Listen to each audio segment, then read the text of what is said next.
Hello, beautiful souls. Welcome to the Sacred Heart Awakenings Facebook group, coming on live for the Facebook group. And I'm here, I'm Monica Bermudez. I am an intuitive self-love energy healer. And today's subject is about rejection.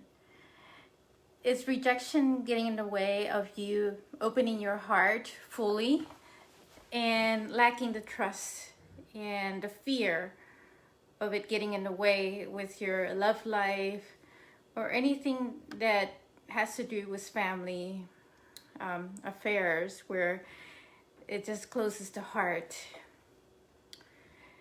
So rejection is actually a pattern that is an ancestral pattern. Actually, it's not the first time. Like, for instance, how many of you have ever experienced rejection? And if you haven't, then consider yourself. That's good for you if you haven't. For those who have experienced it, it comes in all different forms. Rejection can be seen in the romantic relationships of previous relationships you had, or maybe you had a crush on someone, and then when you approached them or were afraid to approach them because of that rejection failure. Or a rejection from a job where you applied and then you were denied that position. That's all a form of rejection. And there's even rejection within the family itself. For instance, with your own parents, your guardians, could be your children. So there is some form of that rejection that happens within the family dynamics as well. And all of that, it just doesn't feel very pleasant for the self, and it creates all sorts of emotions that come up within the heart. So it definitely does close the heart. As a matter of fact, rejection is not the first time that you experience that in this lifetime, because if you think about it, after having so many lifetimes of existing as a human being, and imagine how many countless of times you may have been rejected. You could have gone through some form of witch hunting or burning at the stake, which is another form of major rejection. So a lot of this energy gets stored into your cells, emotions and so forth. It all goes through your whole body and forms this energetic patterns within your body. And then as well, you also carry some of these energy codes from your genetics in your family and your ancestral patterns, and what they may have suffered from some form of trauma due to rejection. And so you are born into a family for that reason and carry that as well. And it's so buried that at times you may not even notice it. Maybe layers of it inside embedded in the cell, because we are all energy, and that is what the universe is, and we're made of energy as well, not just the physical matter that we have in this physical form.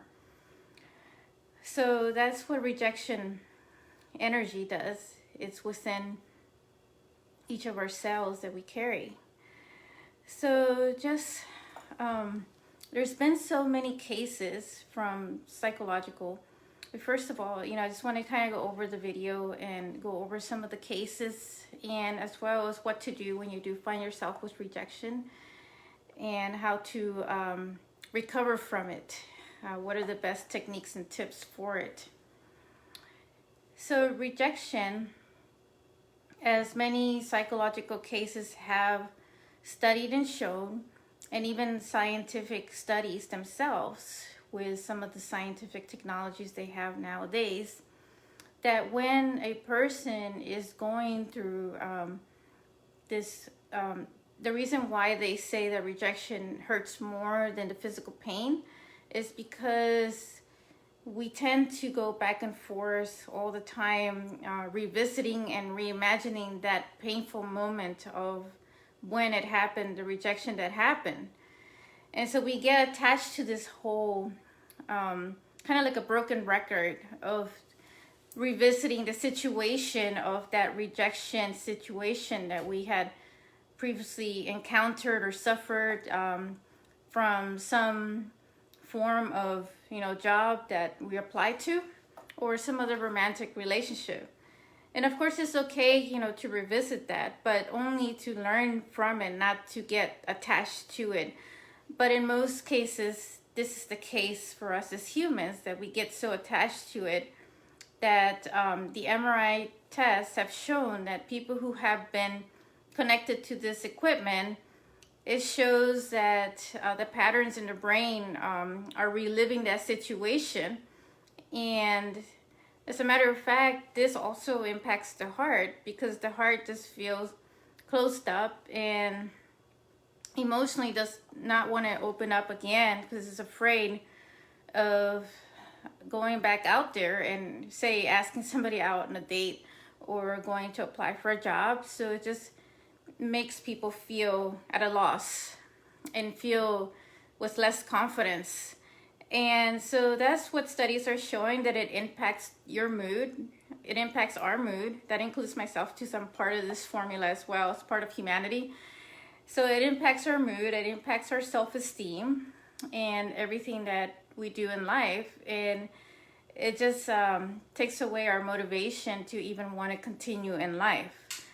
And so that's what studies have been showing in the research that they've done in the fields of science, including a documentary that I had watched recently with Amazon Prime. Is called Superhuman, Making the Invisible Visible. And this just came out this year, and it's just amazing because it has like all the scientific equipment to show what's going on when we are, say for instance, complaining about something or visualizing something. That they had this machine where the person was hooked up, and you could see certain patterns on the screen. And what's interesting is that when the person was thinking of negative things, of complaints of lack, not having something, or lacking self-confidence, the patterns would show up as deformed shapes. But when she started talking about the things that she loves and the more uplifting, positive things in her life, the things that she enjoys now at this moment, then the patterns on the screen would show these geometrical shapes that were very beautiful and of all types of different shapes. And what's interesting is that the universe itself is made of geometrical shapes itself. And also it's made of frequency and sound. And we also carry that universe within us. So everything we do in our own inner work, what we're learning, we're also expanding and growing spiritually. So we're expanding with the universe. So, going back to that machine, that scientific study that they were doing, when the person was thinking about yellow, the screen would turn color yellow. Or, some other color that she was thinking or just saying it, it would just convert. So the same thing happened when some of the other scientists were studying cases of people who had just been rejected. And when they would go back and relive that situation, that pain would come back again. So that pain is also relived in the heart, because as many scientists have said, that the heart also carries many neurons, similar to the brain neurons. So it almost makes it a mini brain itself, where you store a lot of emotions and wisdom as well.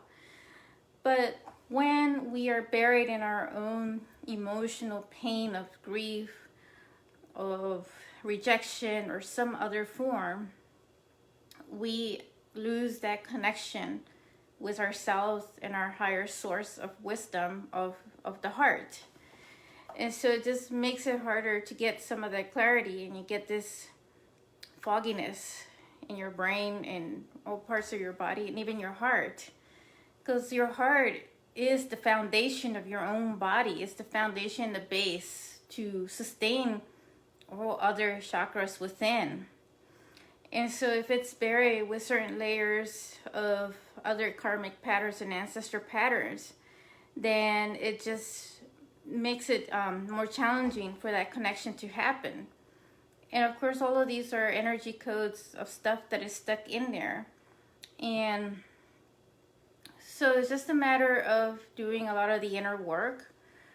So just remembering that about rejection, how visually, how that impacts your whole body, your whole immune system when you're reliving it. So you definitely want to look at ways that you want to shift that. For instance, let's get into some ideas of wanting to change that whole thing with rejection. If it's something that just happened to you and you're feeling really heartbroken by this, then the key is to shift the perception. Okay, so you may have been rejected by, say, some romantic lover, or at a job, or a family member, maybe your children. Then look at it this way. Look at it as being something that, not getting attached to it and just letting it go. Because rejection can also be seen as another form of an opportunity for another change that is coming for you. And if it is somebody in your family, then there's nothing that you can really do for that or force others to want to be in your life. They've chosen their own path, and you've chosen your own path. And if you keep chasing them, then you're just only wasting your energy, and you're losing your own self-care and your own self-esteem. What's more important is working on yourself and working on your own self-esteem, and not beating yourself up for something that you didn't get, or something, attention that you should have gotten, or someone that you should have had, from a dating life or from a romantic partner. And don't put yourself down or self-criticize yourself, because that is the one thing, most popular thing that we do immediately after rejection, because it's a form of failure. And so we immediately start to beat ourselves up and self-criticize ourselves for not having that in our life. And that's all just part of the lessons that we learned in life that helps us grow. So yes, maybe you could go back and review it, but you could say, what can I do better? And maybe that's a path for you to choose somewhere else. And in the case of children, if you have them, they come through you, but the rest is really, they become their own independent person. And you can't really change the other person to want to be in your life if they're not wanting to be there. The only one who you can change is yourself. And you could do the inner work on yourself. So just let go of getting so attached to that whole form of being rejected, because it's only just bringing you down more energetically and damaging your self-esteem and your self-worth and your confidence. And it's keeping your heart closed. And so you want to keep your heart open with your own self-care and your own self-love, and start treating yourself better.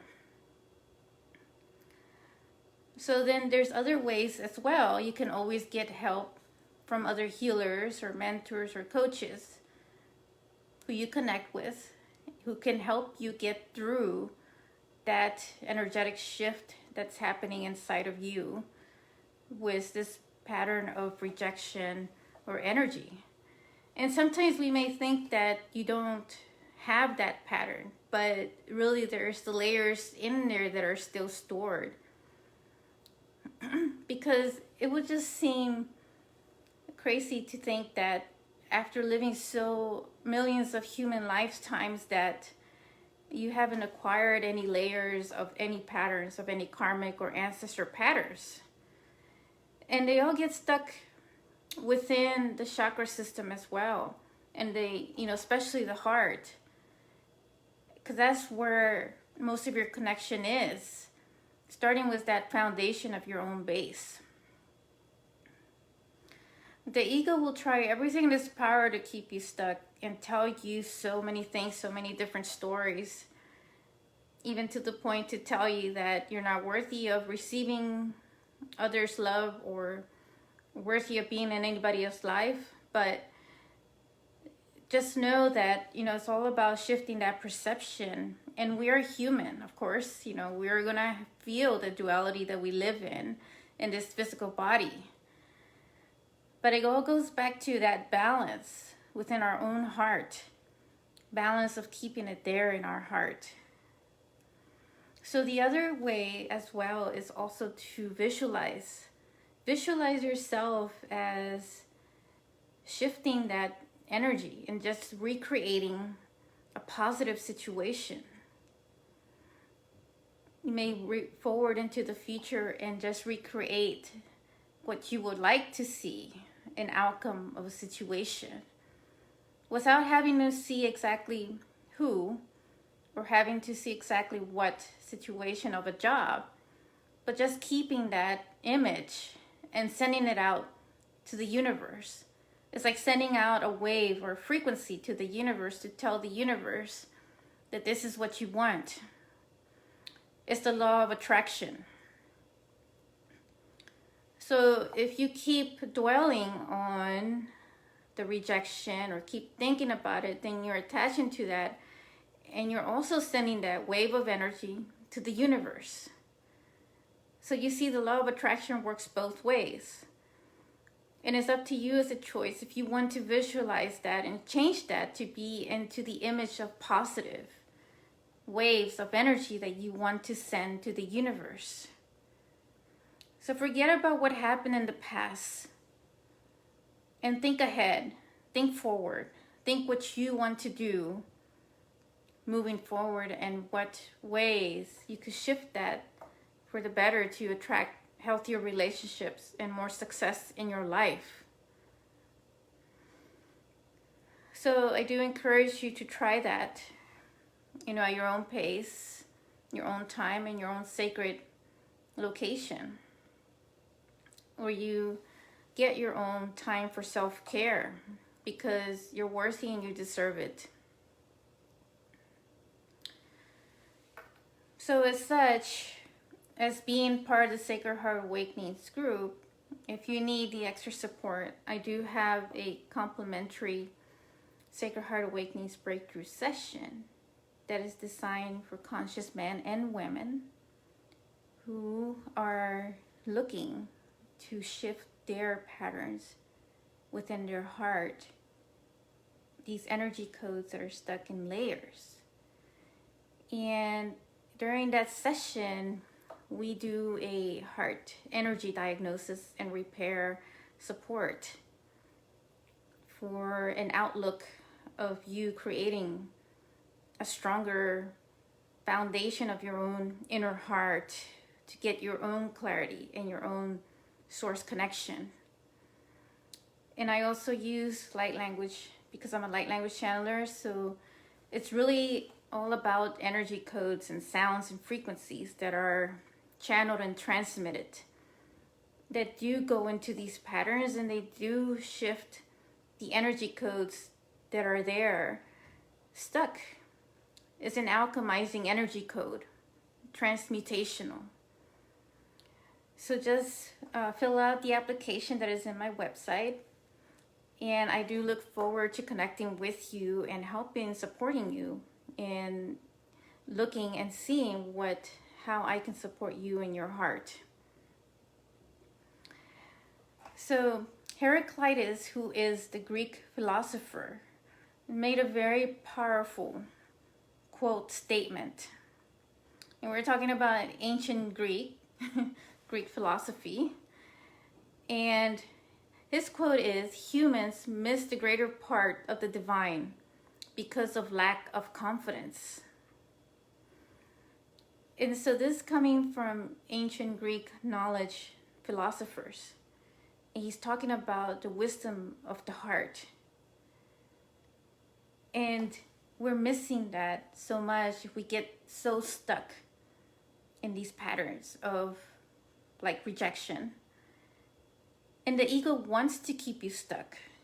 It will make every excuse possible that you don't have time for this, that you don't have the money for this, that you don't have the resource for this, or that you're not worthy of this. And that's why you got rejected or you failed. That is just a limiting fear-based belief. And it is time for us to start shifting into the higher vibrations and breaking those limiting belief systems, patterns that are stuck in our mental thinking mind, as well as keeping our heart closed, because we are meant to live lives with open heart, with love, and with joy. That is our actual true nature. It's not something that's just said. It is very true and it is very real. And yet, like I said, we're still human. So of course you'll feel everything. You'll feel the duality. But the key is that when your heart is strong, it will keep you balanced. It will know. It would also build your clarity of intuition and support with discernment. So it will no longer be acting from a place of trauma, a place of hurt, but acting from a place of love and confidence and having that heart of wisdom.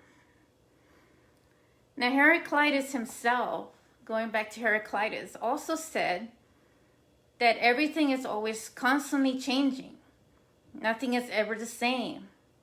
And he also quoted that no human ever steps into a river in the same place at the same time. So it's a very deep quote, because what he is saying, that a river is always flowing. And so you may step in one place, but that river has already flowed forward. So really it's about flowing us within us. It's our own flow and trust with the universe. Because the universe is constantly changing as well. The universe is constantly in flow. And so when we put ourselves in the flow of the universe, of its energy, like the river, then we allow ourselves to go with that trust and that confidence to where the universe is taking us as a human, as an individual person, with the changes that you're going through in your life. So I do hope that these tips do help you in understanding about rejection. It was actually something that was asked of me to discuss within the group as one of the topics. So I do hope it helps, but I welcome your feedback and comments on it. And for those who are watching on YouTube, please, as a reminder, to subscribe to my YouTube channel.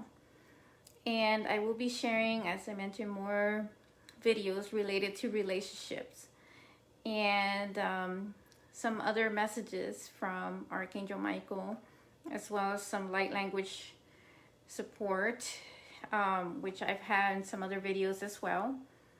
And I look forward to connecting with all of you in the next video. So much love to you.